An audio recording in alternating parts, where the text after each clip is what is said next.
Bom, antes de mais nada, eu já queria te agradecer por ter aceitado participar, né? Por a gente fazer essa live tão polêmica que é do desigrejamento. Tamo junto, vamos conversar. Você quer se apresentar para o pessoal que não te conhecer já saber sobre você? Pode ser.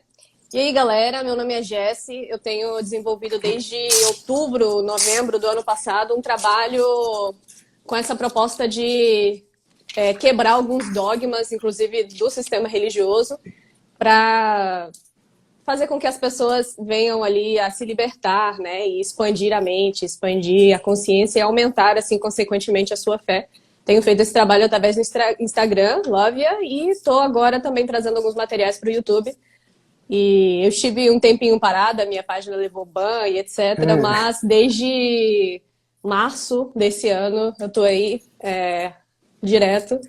Não caiu até agora e a gente está nessa proposta tanto de mostrar o que está acontecendo nos tempos atuais, mas fazendo um link com o mundo espiritual, que é o mais importante. Então, a minha página eu falo muito do mundo espiritual.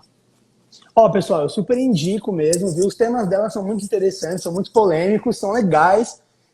Eu vi uma vez que você postou lá que tinha muita gente muito hater, vamos dizer assim, né? Pessoas que às vezes não concordam com alguma visão e mexe o pau na gente, né? Mas é importante o pessoal entender que, até sobre desigrejamento mesmo, vamos supor que alguém não concorde com o que a gente vai falar aqui hoje. É importante entender que isso não torna ninguém inimigo, você ter uma interpretação ou você ter uma opinião diferente. Não é verdade? Isso não vai impactar na nossa salvação ou da gente não é mais irmão porque a gente não concorda. Então, primeira coisa que eu queria pedir para a galera também, mesmo quem não concorde com aquilo que a gente falar, para respeitar a interpretação, não é verdade? Existem várias interpretações, por isso que existem várias igrejas e várias denominações e várias religiões. A primeira coisa que eu queria explicar para quem não sabe, o que é o desigrejamento? O desigrejamento ele é um movimento que ele tem ganhado força nas redes sociais. É um movimento onde muitos influencers dessa linha de nova ordem mundial ou da linha religiosa estão jogando essa ideia de que nenhuma igreja é boa, que todas as igrejas fazem parte do sistema, que Deus ele não habita em templos, não habitaria em igreja nenhuma, que é uma grande enganação, e incentivando as pessoas a largar as igrejas, a não frequentar mais as igrejas, a serem crentes em casa, para estar fora aí da enganação de todos os pastores. Essa é uma visão generalizada, essa visão do desigrejamento. Tá? Então vamos lá. A primeira coisa que eu queria saber com você, Jess, o que você acha dessa tendência das pessoas abandonarem as igrejas? Eu acho muito legal esse convite que você me fez, porque pelo que eu pude perceber, a gente se conheceu através desse convite, né? Que você falou, quer fazer tal coisa? Quer fazer tal live, tal assunto? Bora, né? Eu acho um assunto importante também. E aí eu achei interessante, sobretudo ao ter dado uma olhada no trabalho que você faz, eu pude perceber que você não, você chega a ser, vamos assim, tem dois lados da moeda. Eu sou um lado e você é outro. Vamos dizer assim. Eu sou uma desigrejada. Então eu posso falar com muita propriedade a respeito da parte genuína desse desigrejamento. E você, por outro lado, pode falar da parte genuína de não se fazer o desigrejamento, né? Então, com relação ao que eu acho, o que acontece? Desde que eu saí do sistema religioso, para começar, eu sou de berço católico, tá? E devido a uma experiência que minha mãe teve com a igreja evangélica, a gente acabou vendo que era, para nós, mais interessante seguir essa vertente evangélica, porque a gente pôde observar que havia algumas questões aí de se deixar a idolatria de lado, havia uma limpeza um pouco maior nesse sentido por parte do protestantismo, né? Então a gente passou aí para a igreja evangélica, porém, depois de um determinado tempo, através do meu pai, inclusive, eu comecei a estudar mais a fundo as escrituras, eu comecei a estudar mais a fundo a palavra. E uma hora ou outra, na verdade, o que me fez sair da igreja não foi exatamente esse estudo mais profundo, mas após eu sair da igreja, eu comecei a estudar mais a fundo a palavra e não consegui de jeito nenhum voltar. Às vezes, onde eu tentei voltar, eu não consegui, não me senti em paz, não me senti bem, porque eu pude, tanto estudando pelo âmbito das questões da nova ordem, quanto estudando a palavra em si, eu pude ver que eu estava em um determinado nível, onde o conhecimento que eu tinha acabava até se sobressaindo ou superando as pessoas que eu via ali que estavam liderando e que tinham, às vezes, uma determinada arrogância em não permitir um espaço, né, para que a pessoa que estava ali na audiência, né, pudesse interferir de alguma forma. Então, não me sentia, né, de nenhuma forma agradada não, confortável com a situação. Não é questão de agrado, é questão de não se sentir confortável, porque você vai estudando, vai percebendo algumas coisas erradas e você... o que eu tenho, e eu costumo falar para minha mãe às vezes eu ir para uma igreja com o que eu sei atualmente me faz pecar mais do que me limpar. Sim.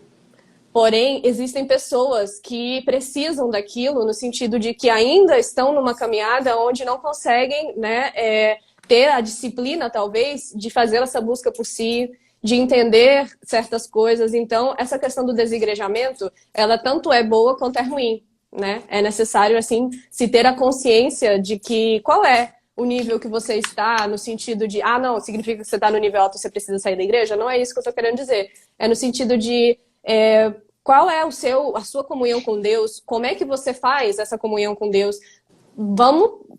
Que convenhamos que a questão de você ter comunhão com Deus não é ir 2 horas por semana com certeza no domingo. Uma comunhão com Deus é algo muito além disso, não é bater ponto numa instituição religiosa. Então, esse tipo de coisa ali, eu acho que transcende a questão de um templo de pedra, né? Então, o desigrejamento, há muitas pessoas que se utilizam disso para...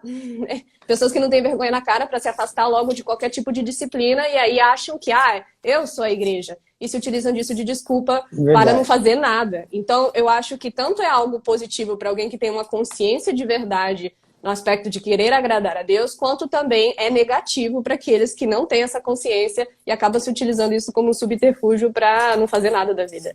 Então, é algo que a gente vai abordando aí com o passar dessa live. Não, legal. Eu concordo em grande parte. Eu concordo muito com o que você falou. Realmente, existem pessoas que, por alguma razão, não se adaptaram a alguma igreja e essa pessoa ela cria uma raiva contra a igreja ou contra igrejas no geral. E aí a gente começa a ter uma pessoa que meio que é militante contra. Então eles usam sim aquilo ali para vamos dizer, agredir, né? Para atacar a ideia de uma igreja. Mas eu concordo com você também. Eu vejo sempre muitas igrejas que eu falo, meu Deus, que absurdo. Eu não acredito que os caras estão fazendo isso. Eu não acredito que muita doutrina de homem dentro da igreja, muita interpretação que você fala, meu Deus, eles acham que aquilo ali está certo. Coloca doutrinas, colocam regras, colocam coisas que nem base bíblica tem e vira uma doutrina de homem, vira uma lei de homem. Eu vejo isso em muitas igrejas, a doutrina humana se tornando a lei de Deus e os caras usando aquela arrogância, aquela prepotência de ter um título para falar, não, é isso mesmo e tal. E igual você falou, não abre a discussão, não abre para pessoas que têm outra opinião, uma outra interpretação, ou que têm algum conhecimento poder debater também, ou conversar e evoluir a espiritualidade. Eles têm uma espiritualidade pré-concebida, eles congelam aquilo ali e não deixam ninguém modificar para evoluir aquilo ali. É uma coisa estagnada na grande parte das igrejas. Isso realmente é uma realidade. Fora igrejas que eu vejo também que, cara, igrejas totalmente, vamos dizer, até ocultistas, com coisas que você fala, mano, eu não acredito. Eles estão usando Jesus, eles estão usando a Bíblia, mas a ideia por trás ali, a simbologia da igreja, a pregação da igreja, aquele liberalismo New Age dentro da igreja, e aí você fala, poxa, a Bíblia vai contra isso. Então, que igreja é essa? Os caras estão usando. Então, assim, eu não sou um defensor da igreja. Não, tem que ir na igreja. Se você não for para a igreja, você não vai para o céu. Tipo, tem gente que tem essa mentalidade. Eu não tenho. Mas eu também não sou a favor do combate contra todas as igrejas, da extinção das igrejas, justamente por uma coisa que você disse. Eu acredito que tem pessoas que precisam da igreja, precisam de alguma igreja. Por mais que a igreja tenha seus defeitos, ela ainda é uma escola para pessoa que, sei lá, tá passando na rua triste e aí ouve uma música e fala, nossa, eu vou entrar ali. E entra, tem algum lugar para entrar, para ouvir, para fazer uma leitura de uma Bíblia pela primeira vez na vida. Tem pessoas que é o caso. E a maioria dessas pessoas que defendem o desigrejamento, ou são pessoas que já nasceu na igreja e já tem uma base muito grande, ou são pessoas que entraram na igreja e têm um conhecimento muito grande. É muito difícil alguém que nunca passou por igreja nenhuma. Porque a igreja faz parte, eu acredito, dessa formação. É uma escola para alguma formação, para alguma evolução. Então eu concordo com você. Eu acho que tem pessoas que têm preparo para seguir a vida, independente de ir na igreja ou não. E acaba sendo muito mais crente do que muitos que bate cartão e não tá nem aí para as coisas de Deus, vai lá de forma robótica, de forma sistemática.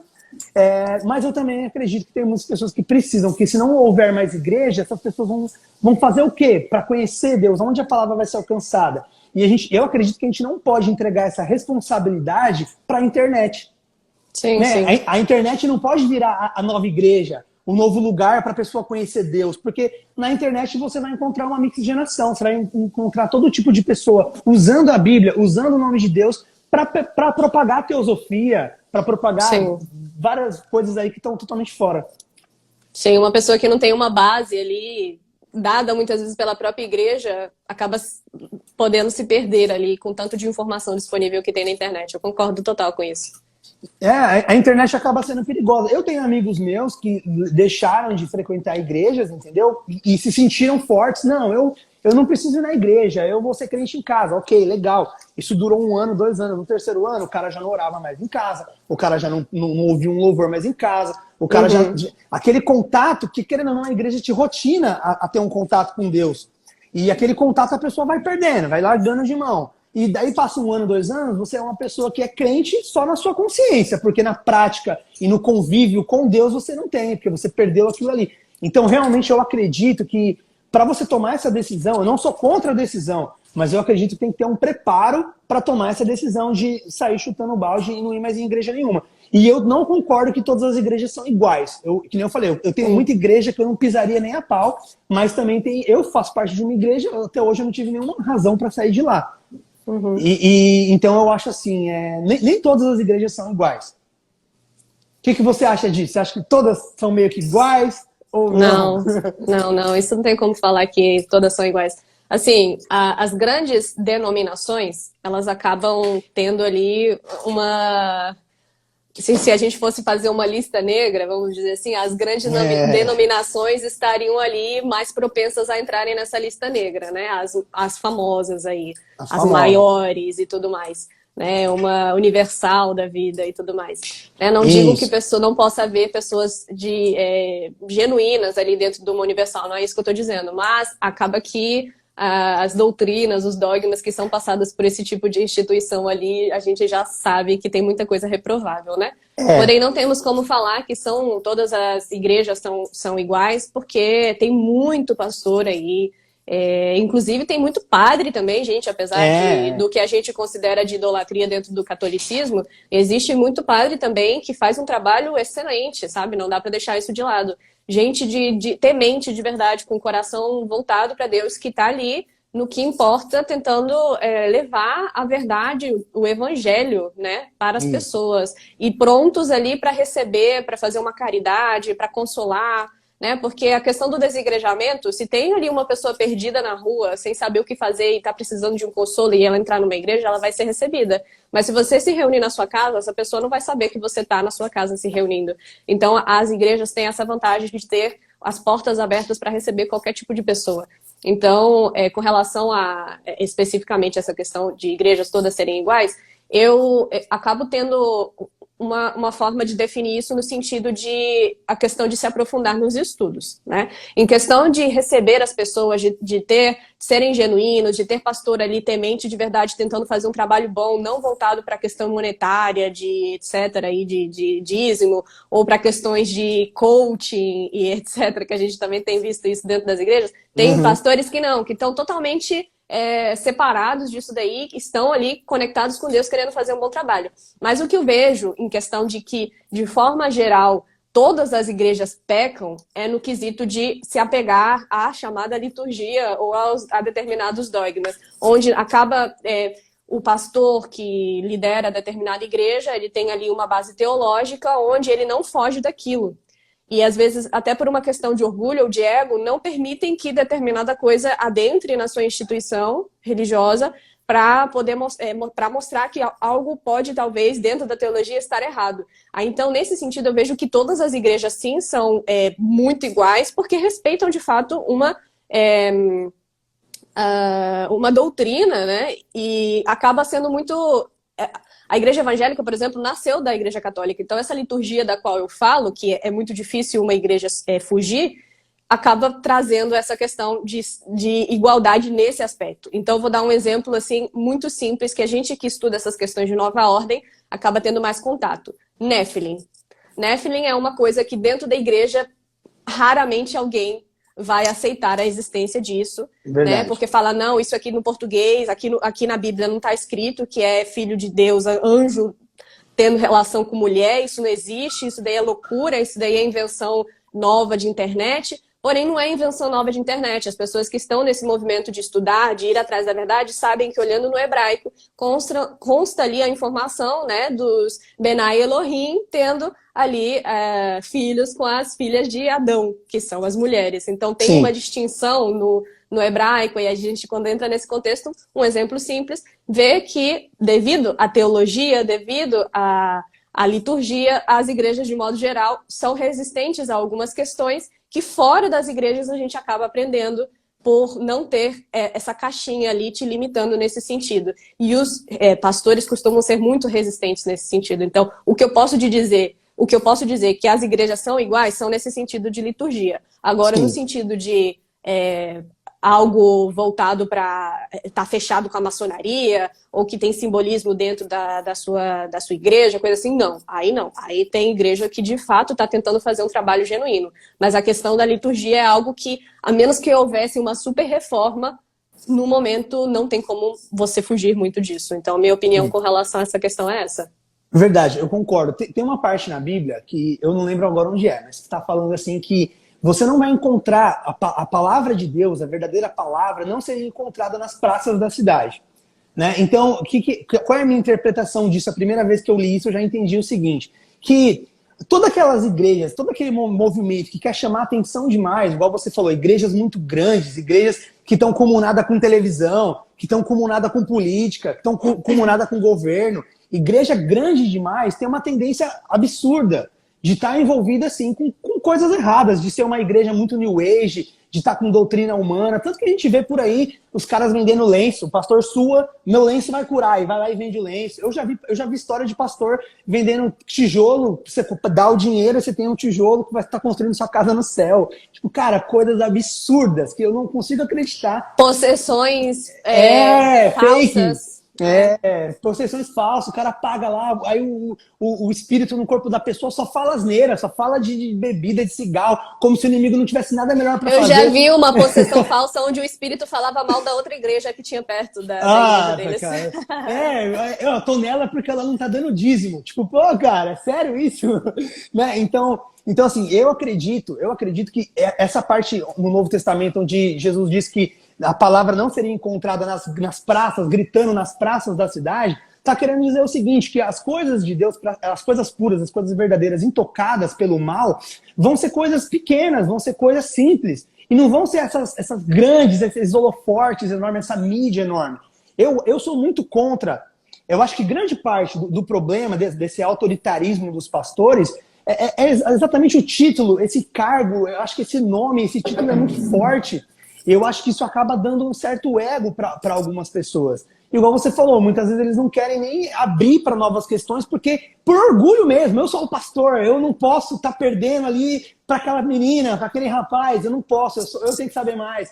E isso é muito errado, cara, é muito errado. Isso que está corrompendo, sim, as igrejas, essa questão desse poder, de você ter um homem ali com poder demais. Isso é algo que eu também acho super nada a ver na Igreja Católica, por exemplo, você ter um Papa. Eu acho isso um absurdo, na minha visão, na minha interpretação. Eu não sou a favor do poder ao homem nesse nível, sabe? Você empoderar um homem num nível tão alto, aí a corrupção entra, porque o único puro foi Jesus Cristo. O resto, todos eles, por mais Davi que seja, homens de Deus, todo mundo sempre errou, o ser humano. Deus permitiu que todos errassem de alguma forma, grande ou pequena, para provar que todo mundo é falho, todo mundo é homem. O único que não errou foi Jesus. Agora, você empoderar um homem demais, você dar um poder, um cargo que ele tenha dominância sobre a vida das pessoas ali de uma forma muito alta, eu acredito que aí é onde a corrupção entra. Porque daí aquele homem ele pode errar, aquele homem ele pode arrastar a igreja inteira com ele para ideias erradas, para ensinamentos errados, ou dar um escândalo e as pessoas pararem, que é isso que acontece.